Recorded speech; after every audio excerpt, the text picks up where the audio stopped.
Hello, in this video I'm going to show you how to enter an expense in Brass Jacks Bookkeeper.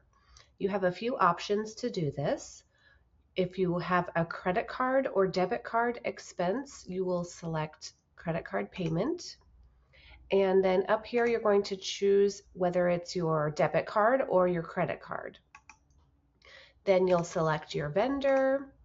You can put a memo in, and if your vendor has an account associated with it, then it will automatically populate here. Otherwise, you can select the correct account, put in the amount that you spent, and if you have a memo, you can enter it here.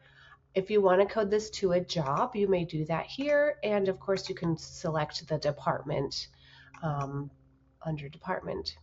If this is a debit or credit card reversal, so if you are getting a refund for something, you can select reversed, and this will be entered as a credit in your bookkeeping as opposed to a debit to your bookkeeping.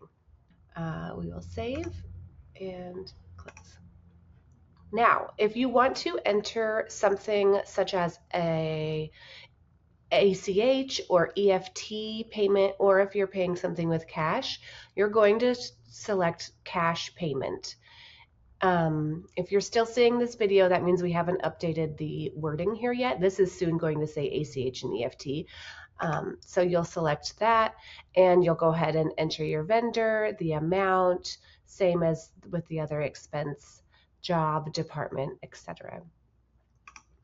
If you are writing a check that needs to be printed, or you've already written a check, like a handwritten check, and you want to enter it now, you'll select check payment, and then you'll just want to make sure that this is coming out of the correct banking account. If it's not, you can change it here. And if you need to change the check number, you can click Edit Check Number and change the check number.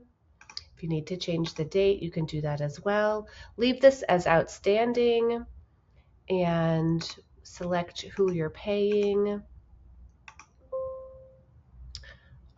If you have a bill that needs to be paid, that will pop up. I'm going to select no for this video. And then down here, again, the account that's tied to this vendor will automatically populate, but you can change that if you need to. So we'll enter an amount. Your account number will automatically print up here on the memo line if you have one entered. You can enter the dates of service or something here. Again, enter a job. This doesn't have a job, and I would code it to overhead and save and close. Checks are only to be entered as checks. So the only value or characters that you can put in here are numbers. This window is specifically designed to only be for checks. So if you have, I'm going to say this one more time. We'll save this, yes. If you have an ACH, EFT, you're going to enter that here. Otherwise, for credit and debit card payments, you're going to enter those here. Thank you.